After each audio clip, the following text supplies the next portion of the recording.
여러분은 에드바르 뭉크라는 사람을 들어보셨습니까? 이 사람은 노르웨이의 유명한 또 위대한 예술가 또 화가였습니다. 이 뭉크의 작품 중에 가장 유명한 작품을 뽑으라면 뭘 뽑으시겠습니까? 다른 거 아는 거 있으세요? 없죠? 다 아는 게 가장 유명한 거죠? 절규라는 작품이에요. 하나 넘겨주시면 제가 그림을 보여드리려고 합니다. 다 아실 거예요. 이 그림만 보면 이게 절규라는 작품입니다. 그러니까 뭉크는 모르고 절규는 몰라도 이 그림은 다 알아요. CF에도 나오더라고요. 보험 CF에. 근데 이 작품이 몇 년 전에 뉴욕의 소더비 경매라는 유명한 경매있죠. 거기서 얼마에 낙찰됐냐? 1335억에 낙찰됐어요. 그걸 사는 사람이 있다는 게 신기하죠? 이게 미술품 경매 역사상 최고가입니다. 최고가예요. 경신하는 거예요. 그 전까지 이제 고흐의 작품이 1등이었는데 넘어가 1300. 이렇게 이 뭉크는요, 역사상 위대한 화가로서 또 예술가로서 이름을 날렸고 또 영광을 많이 받았습니다. 그런데 정작 그의 인생을 보면 그렇지 않았어요. 늘 불안, 두려움이 가득 찼습니다. 그는요 5살 때 어머니를 잃어요. 그리고요 9년 뒤에 사랑하는 누나가, 큰 누나가 결핵으로 또 목숨을 잃습니다. 근데 작은 누나가 있었는데 그 작은 누나는 이런 가족의 죽음으로 인해서 정신질환을 앓게 돼요. 그리고 남동생이 있었는데 그 남동생도 일찍 죽음을 맞이합니다. 그냥 가족이 다 죽는 거예요. 이러한 현실 속에서 그는 생전에 이렇게 고백했습니다. 나는 공포, 슬픔, 죽음의 천사가 태어날 때부터 늘 내 옆에 있었다. 이렇게 얘기를 할 정도였습니다. 그러면서 그는 그런 자신의 감정을, 마음을 그림으로 이렇게 표현을 했다라는 거죠. 근데 아버지까지 사망한 다음에 나중에 그 알코올 중독에 빠지고 우울증까지 걸립니다. 그러면서 자신 내면의 어떤 불안이나 공포, 두려움을 가지고 막 그림을 그린 거예요. 그게 뭐다? 이 절규라는 작품이에요. 이 작품 여러분 보시면 느낌이 좀 그렇죠? 예. 뒤에 보면 정말 핏빛 노을이 등지고 몸과 얼굴이 S자로 비틀어진 한 인물이 입을 열고 크게 소리를 치고 있는 장면입니다. 그림만 봐도 우리가 저 사람이 얼마나 큰 두려움과 고통에 빠져 있는가 우리가 짐작해 볼 수 있는 거죠. 저 사람이 누구겠어요? 뭉크 자신이라는 거죠. 근데 솔직히 우리가 저 절규라는 작품을 보면서 저 인물에서 우리의 모습도 보이지 않느냐는 거예요. 우리의 모습. 우리가 겉으로는 저런 표정을 짓진 않죠. 다 밝은 것 같고 아무 문제 없이 사는 것 같은데 우리의 내면과 우리의 마음 가운데 이와 같은 절망과 두려움의 고통으로 인해서 절규하고 몸부림치게 되는 때가 많다라는 겁니다. 그렇다면 무엇이 도대체 우리를 그렇게 큰 두려움과 근심과 절망에 빠뜨릴까요? 여러분도 어떨 때 두려움에 빠집니까? 어떨 때 근심 걱정이 생깁니까? 아마도 이럴 때 아니겠어요? 내가 사랑하는 것을, 사랑하는 대상을 잃어버렸을 때, 내게 가장 소중한 것을 잃게 되었을 때 우리가 그런 두려움에 빠진다는 거예요. 이 뭉크의 두려움의 시작이 뭐였어요? 사랑하는 가족의 죽음이었잖아요. 그러니까 사랑하는 것을 잃는다는 것은 우리에게 너무나 큰 충격입니다. 근데 그게 뭐 가족뿐이겠어요? 그것이 누구에게는 돈이 될 수도 있고요, 명예가 될 수도 있고요, 권력이 될 수도 있는 거죠. 그것이 무엇이든 간에 우리가 어떤 사랑하는 어떤 존재를, 대상을 잃어버린다는 것은 우리에게 너무나 큰 두려움을 가져다 줍니다. 살아갈 이유조차 잃게 만들어 가는 겁니다. 그런데 오늘 말씀에 정말 이와 같은 일로 큰 두려움에 빠져서 정말 절규하고 있는 이들이 등장해요. 누굴까요? 예수님의 제자들이에요. 지금 예수님의 상황은요, 지난주 말씀과 비슷한 시기죠. 죽음을 앞둔 상태예요. 조금 있으면 잡히고 십자가에 달려 죽습니다. 그런데 예수님이 그렇게 핍박받고 돌아가시는 일은 예수님만의 문제가 아닙니다. 예수님만의 죽음이 아니라는 거예요. 예수님이 죽는 걸로 다 끝나는 게 아니에요. 왜? 남겨진 사람들이 있었기 때문에. 그들이 누굽니까? 예수님을 따르던 사람들, 그리고 특히 제자들 아니에요? 이 제자들, 특히 제자들에게는요, 예수님이 죽는 것, 그것도 십자가에 달려서 비참하게 돌아가시는 건 절대 상상할 수가 없었어요. 아마도 제자들은 늘 자기들은 예수님과 평생 함께 할 줄 알았을 거예요. 영원히. 그러면서 기대한 게 뭐예요? 마지막 때가 오면 예수님이 만왕의 왕이 되셔서 영원히 인생을 다스리고 심판하신다. 그러면서 또 뭘 기대해? 평생 예수님 쫓아다니는 자기들, 왕 대신 예수님께서 한 자리 해줘가지고 평생 그렇게 영광 받으면서 살겠다. 그렇게 기대한 사람들이 제자 아니겠어요? 그 제자들에게는요, 예수님이 모든 것이었어요. 자신의 전부였어요. 그러니까 다 포기했잖아, 제자들. 그죠? 돈 포기했어요. 가족 다 포기했어요. 직장 때려쳤어요. 왜? 그만큼 예수님이 소중하니까. 그만큼 예수님이 가장 사랑하는 존재니까 다 포기할 수 있었던 거예요.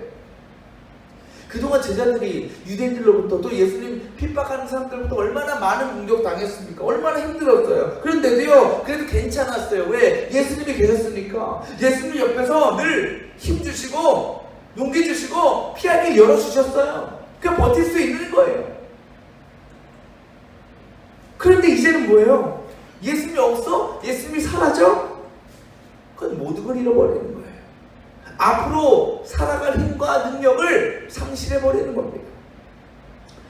보세요. 예수님이 계신데도 어려움을 많이 당했는데 예수님이 돌아가시면 어떻겠어요? 더 가만히 놔두겠어요? 더 달달 볶겠죠? 더 핍박하겠죠? 더 공격하겠죠? 그래서 결국 그들의 그 두려움이, 불안과 근심이 나중에 뭐로 나타난 거예요? 베드로 예수님 모른다고 부인하고 가룟유다 예수님 바로 넘기잖아요. 무서우니까, 두려우니까 배신하고 떠나는 거예요. 맞아요. 제자들은 대단한 사람들이에요. 왜? 모든 거 포기하고 무조건 순종하며 따랐잖아요. 지금까지 예수님께서 하라는 거 하고 가라면 갔어요. 그런 제자들이 지금 가장 두려워하는 게 뭡니까? 예수님이 자신들 곁을 떠났을 때 이제는 뭐예요? 자기들 스스로 그 모든 고난과 어려움들을 다 감당해야 되는 것. 그 자신이 없는 거예요. 이제는 자기들이 모든 것을 책임져야 되고 모든 것을 극복해야 된다는 겁니다. 그렇게 예수님 없이 걸어가야 될 그 믿음의 길이 그들에게는 너무나 큰 두려움의 길이요, 불안한 길이었다는 겁니다. 근데 예수님은 그런 제자들의 마음을 다 알고 계셨어요. 다 아시고 오늘 말씀을 하시는 거예요. 뭐라고 말씀하십니까? 우리 25, 26절 다시 볼까요? 내가 너희와 함께 있는 동안에 나는 이 말을 너희에게 말하였다. 그러나 보혜사 곧 아버지께서 내 이름으로 보내신 성령께서 너에게 모든 것을 가르쳐 주실 것이며 또 내가 너에게 말한 모든 것을 생각나게 하실 것이다. 자, 26절에 뭐라고 시작합니까? 그러나 라고 시작하죠. 이 그러나는 무슨 말을 담고 있어요? 앞선 말의 반대 아니겠어요? 앞선 25절에 어떤 말씀을 반대일까요? 내가 너희와 함께 있을 동안에. 그죠?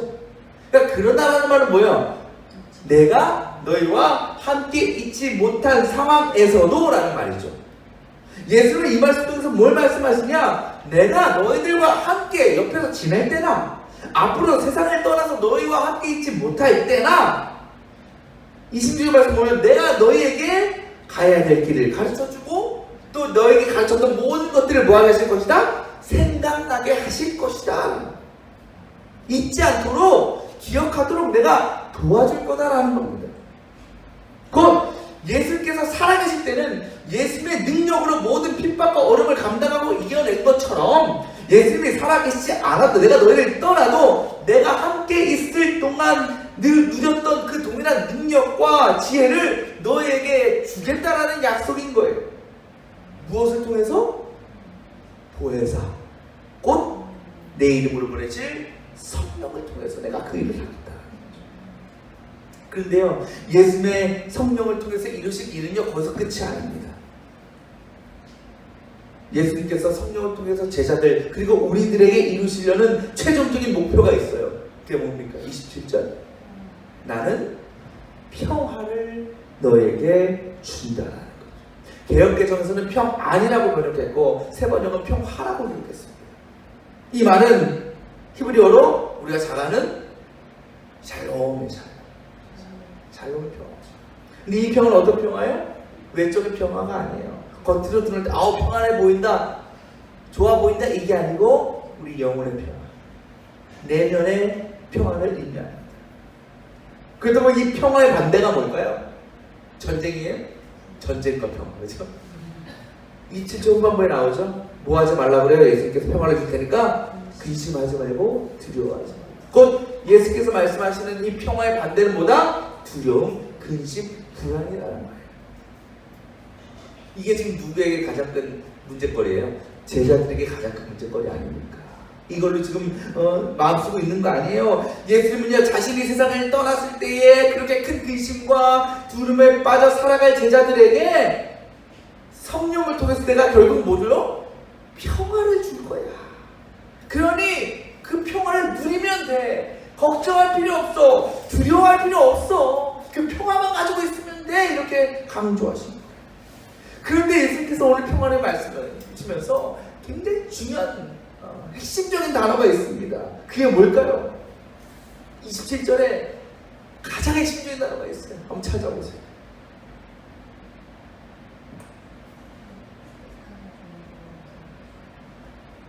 정답이 뭘까요? 내 평화. 평화를 주신다고 무슨 평화를 준다고? 내 평화. 그 평화는 뭐다? 세상이 주는 것과 같지 않은 평화다. 여러분 평화가 뭐예요? 평화가 뭐예요?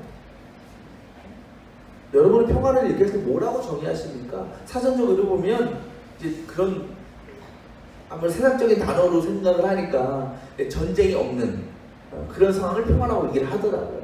근데 여러분의 평화를 뭐라고 생각해요? 뭐가 평화는 겁니까? 세상이 말하는 평화는요, 어떤 평화냐?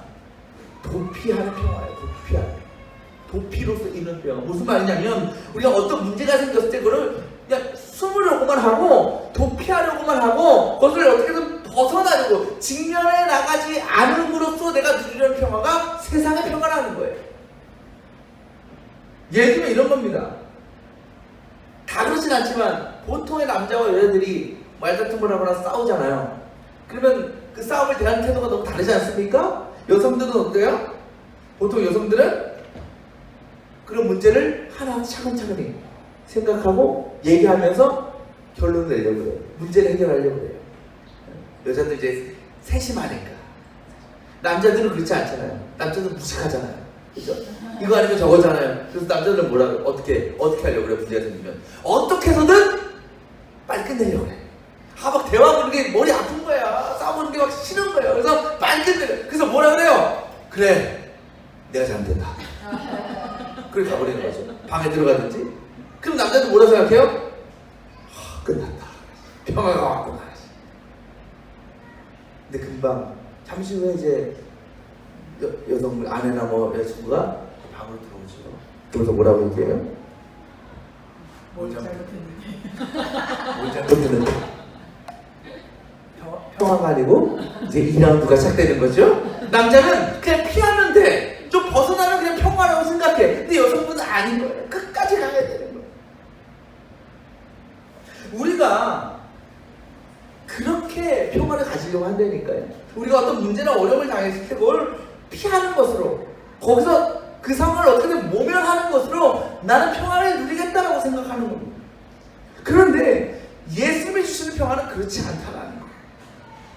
세상의 평화가 무슨 평화라고요? 도피의 평화라고 말씀드렸는데 예수의 평화는 우리 따라해봅시다. 극복의 평화다. 따라하세요. 극복의 평화다. 그러니까 예수님의 평화는 그 수많은 문제, 어려움들을 우리가 기꺼이 받아들이고 감당하면서 결국은 이겨나감으로써 누리는 평화다라는 거예요. 그리고 그 과정 가운데 우리에게 있었던 두려움과 근심은 극복되어지고 기쁨과 감사가 회복된다라는 거예요. 그 평화는 누구도 가져갈 수 없어요. 누구도 뺏어갈 수 없어요. 어떤 슬픔이나 위기나 박해도 그 평화를 망칠 수 없습니다. 왜? 그런 평화는 외적인 환경에 의해서 좌우되는 것이 아니기 때문에 그런 거예요. 그러니까 우리가 예수 믿는 평화를 얻으려면 뭐 하죠? 맞서야 된다. 뭐 비유는 다르지만 똥이 더러워서 피하냐, 무서워서 피하냐, 더러워서 피하지 그러잖아요. 피하지 말고 치우라는 거야. 왜? 안 치고 피하고 갔다가 나중에 그 길 똑같이 오다가 아무 생각 없이 지나가면 뭐예요? 밟아요. 문제를 피하지 말고 받아들여라라는 거예요. 여러분, 우리가 삶 가운데 문제, 어려움 피할 수 없어요. 사랑하는 대상을 어떤 것을 잃는 거는요, 우리가 피할 수 없어요. 받아들여야 돼요. 그리고 그것이 우리를 큰 두려움을 갖게 하죠. 근심에 빠지게 합니다. 위대한 믿음의 선조들 다 그렇게 해서, 심지어 누구조차, 예수님조차 그랬잖아요. 예수님도요, 십자가 죽음과 고난 앞에서 두려움을 고백했어요. 하나님 앞에. 여러분, 믿음은요, 두려움을 느끼지 못하는 게 아니에요. 성경은 두려워하지 말라. 또 어떤 분들은 예수 믿는데 믿음으로 근심하지 말고 걱정하지 말고 두려워하지 말고 이렇게 얘기하는데 그렇게 돼요? 안 돼요. 믿음은요, 두려움을 느끼지 못하는 게 아니에요. 우리가 어떤 큰 일을 만났을 때 그러면 나 평안하다 이게 아니에요. 불안과 근심이 생기지 않는 것이 믿음으로 사는 게 아닙니다. 믿음은 그 두려움과 근심을 품고서라도 그 문제를 감당해 나가려고 하고 극복해 나가려고 하는 게 믿음이라는 거예요. 근데 그 믿음을 누가 주시냐? 성령이 주시는 거예요. 왜? 성령은요, 피하게 하시는 분이 아니라 맞서게 하시는 분이기 때문에 그래요. 그 성령은 늘 우리 안에 오셔서 우리의 모든 상황 가운데 우리가 가야 될 길, 우리가 해야 될 일들을 가르쳐 주세요. 저기로 가, 저기를 피해, 도망가. 어떻게든 좀 자리 좀, 이게 아니고 그 상황에서 우리가 어떤 방식으로 극복해야 되는지, 어떻게 해서도 앞으로 나아갈 수 있는지를 그 길을 제시해 주신다. 생각나게 해준다니까요. 그리고 우리는 그 과정 속에서 뭘 누린다? 평화를 누린다. 앞서 저는 뭉크 얘기 말씀드렸죠. 뭉크와 비슷한 시기에 살았던 또 유명한 화가가 있어요. 누구예요? 반고흐. 이 사람도요, 삶이 평탄치 않았어요. 이 사람과 고흐와 뭉크의 삶을 보면 비슷한 점이 되게 많았습니다. 비슷한 삶의 문제로 또 비슷한 지산까지 겪고 있었어요. 그런데 이 두 사람이요, 마지막은요, 너무나 달랐습니다. 뭉크는요, 몇 살까지 살았는지 아세요? 81세까지 살았어요. 그러면서 죽을 때까지, 죽기 직전까지 열심히 작품 활동하면서 활발하게 활동했습니다. 그런데 고흐는 몇 살 때 죽었어요? 37살 때 죽었어요. 그것도 어떻게 죽었습니까? 자살했어요. 어떻게 이 비슷한 환경과 삶 가운데 너무도 다른 상반된 모습으로 인생을 끝내게 된 걸까요? 그 이유는 다른 게 아니에요. 뭉크는요, 자신의 불안과 공포, 두려움을 어떻게 했어요? 표현했어요. 그림으로 그려냈다는 거예요. 극복해 나가려고 하는 거예요. 그래서 뭉크에게 사람들이 붙인 별명이 뭐냐? 치유의 화가라는 거예요. 치유의 화가. 반면 고흐는요, 성격도 너무 소극적이에요. 그래서 그 문제 있을 때 외부의 단절을 다 끊어버립니다. 고립된 생활을 하는 거예요. 혼자 그걸 다 감당하려고 하는 거예요. 그 숨고 피하는 것으로 그것을 이겨보려고 하는 거예요. 그러다 결국 스스로 목숨을 끊는 안타까운 인생을 살게 되었다는 거죠. 오늘은 무슨 절입니까? 성령 강림절입니다. 2000년절 오순절 마가다라 통해서 함께 기도하던 제자들과 성도들에게 불같이 임하셨던 그 성령께서 지금도 이 시간 우리 안에 찾아오셔서 우리에게 뭘 주시길 원하신다고요? 평화를 주시기를 원하신다. 그 평화는 세상이 줄 수 없는, 세상이 알 수도 없는 영원한 평화, 참된 평화입니다. 그 주님이 성령이 주시는 평화를 날마다 누리는 저 여러분 되시길 바랍니다. 그 평화를 가지고 세상이 주는 그 어떤 두려움과 근심의 문제들을 믿음으로 감당하고 극복하고 결국은 승리하며 주님의 영광을 돌리는 저 여러분의 삶이 되시기를 축원합니다. 기도하겠습니다.